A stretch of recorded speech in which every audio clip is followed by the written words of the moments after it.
নমস্কাৰ বন্ধু বান্ধৱীসকল আৰু এটা নতুন লাভ ষ্টৰী ৰোমাঞ্চ ভৰা ভিডিঅ' লৈ আহিছোঁ। আশা কৰি ভিডিঅ'টো চাই বহুতো উপকৃত হ'ব।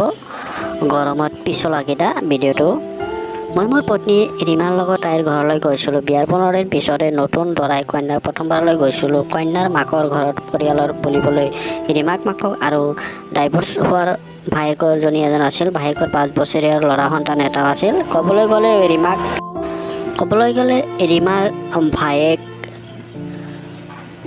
মুনমি আৰু মই সমহীয়া আছিলোঁ বুলি ক'ব পাৰি।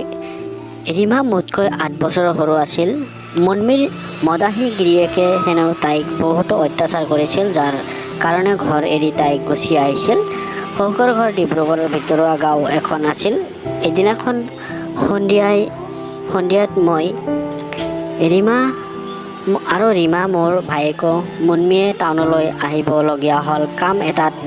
টাউনৰ পৰা উভতি আহোঁতে আমাৰ প্ৰায় সন্ধিয়া লাগিছিল।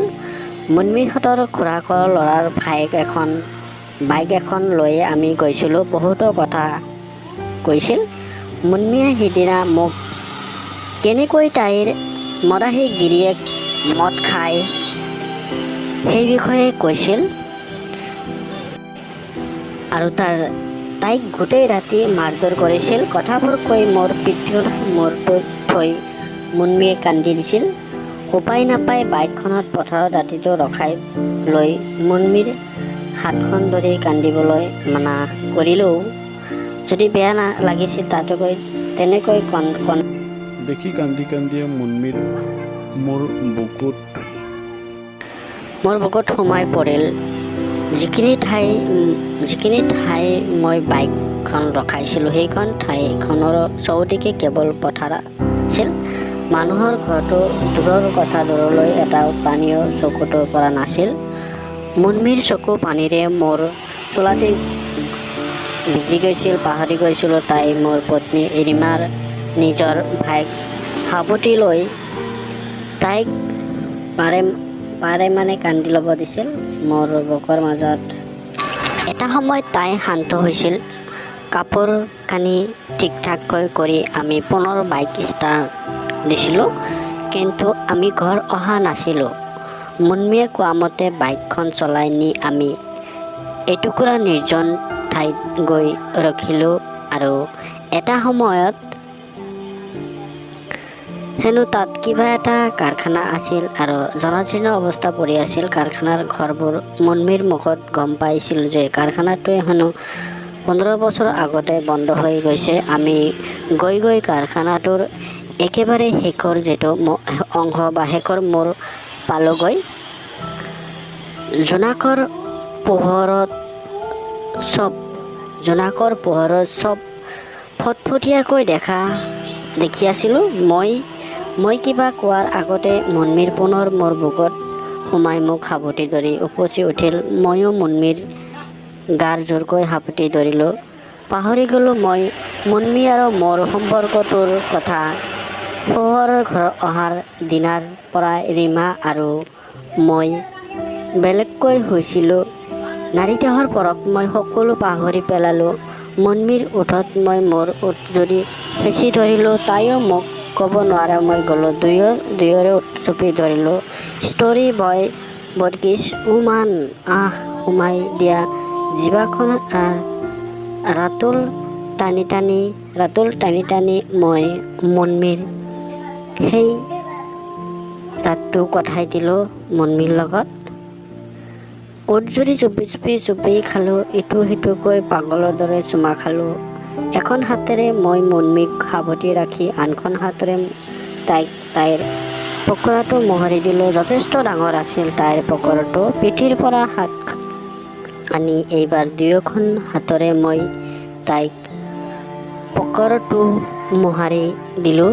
বহুতো ভাল লাগিছিল পকৰটো মোহাৰি দি আৰু তেওঁ বহুতো এনজয় কৰিছিল।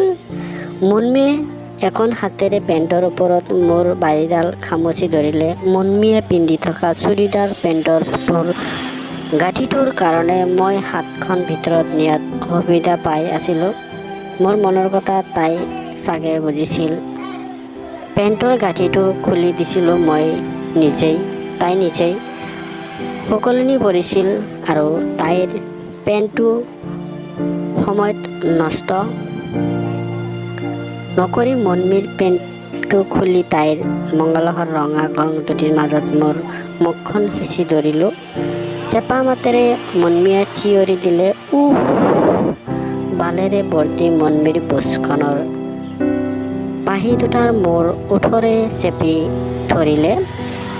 তাই ছটফট কৰি থাকিল। তাৰপিছত কি হ'ল, ভিডিঅ'টো সম্পূৰ্ণ চাই থাকিব। ভিডিঅ'টো চাই ভাল লাগিলে প্লিজ চেনেলটো ছাবস্ক্ৰাইব কৰিব। তাৰপিছত উঠিল, অ' মা ৰাতুল কি কৰিছা?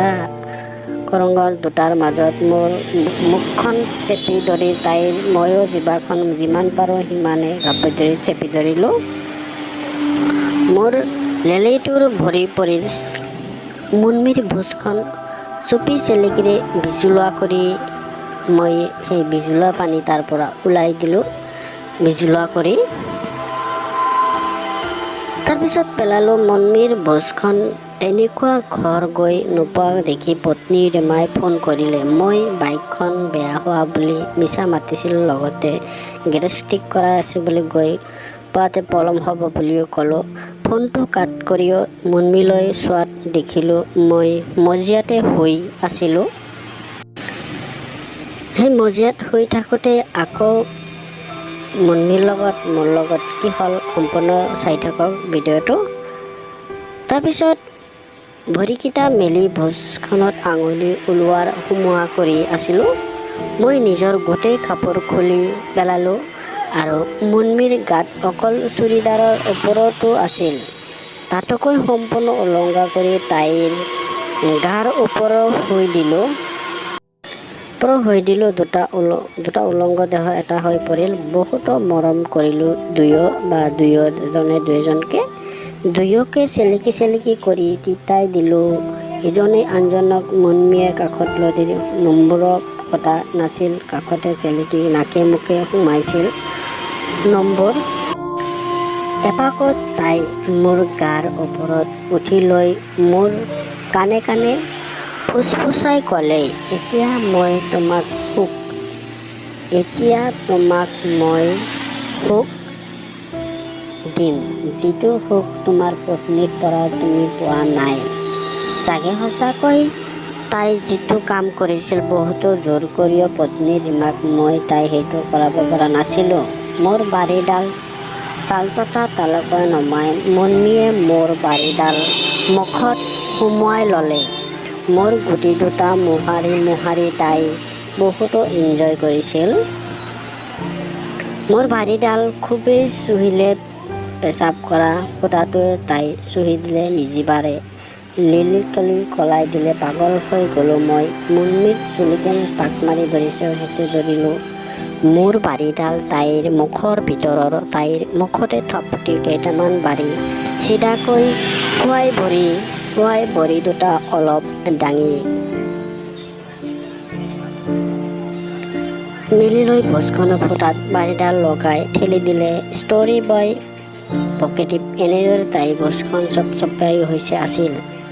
পুৰাপুৰিকৈ সোমাই গ'ল মোৰ বাৰীডাল তাইৰ ভোজত। হাতেৰে মনমীৰ ভৰি দুটা দাঙি মই তাপ মৰা আৰম্ভ কৰিলোঁ। পৰিৱেশটো মনমীৰে চিঞৰি আৰু বেছি গৰম কৰি দিলে। তুলিছিল মোৰ পাপৰ সামান্য কঁকাল মাৰিছিল মই। তাই উমা অ' ৰাতুল, শেষ কৰি পেলোৱা মোক তুমি। বন্তিকো এনেকৈ চুদানে? মা মৰি যাম বাল। মই আৰু জোৰতে চুদিব ধৰিলোঁ। এনেকৈ সেইদিনা মই কি কৰোঁ, মনমীক প্ৰায় 1.5 ঘণ্টামান একেৰাহে চুদি তাইৰ ভোজখন ওলোৱাৰ পিছত, তেজখন ওলোৱাৰ পিছত সেইটোকে সাপতি। এতিয়াও মনমীয়ে কেতিয়াবা আমাৰ ঘৰলৈ আহিলে সুযোগ পালেই চুদি পেলাওঁ তাইক। যে মনমী যদি এতিয়াও মোৰ ঘৰত আহে তাইক মই চুদি পেলাওঁ। বহুতো ভাল লাগে তেওঁক চুদি। তেওঁৰ বহুতো ৰোমান্টিক, বহুতো ভাল লাগে তেওঁক চুদি। ভিডিঅ'টো চাই ভাল লাগিলে প্লিজ চেনেলটো ছাবস্ক্ৰাইব কৰিব। থেংক ইউ ভিডিঅ'টো চোৱাৰ কাৰণে সকলোকে।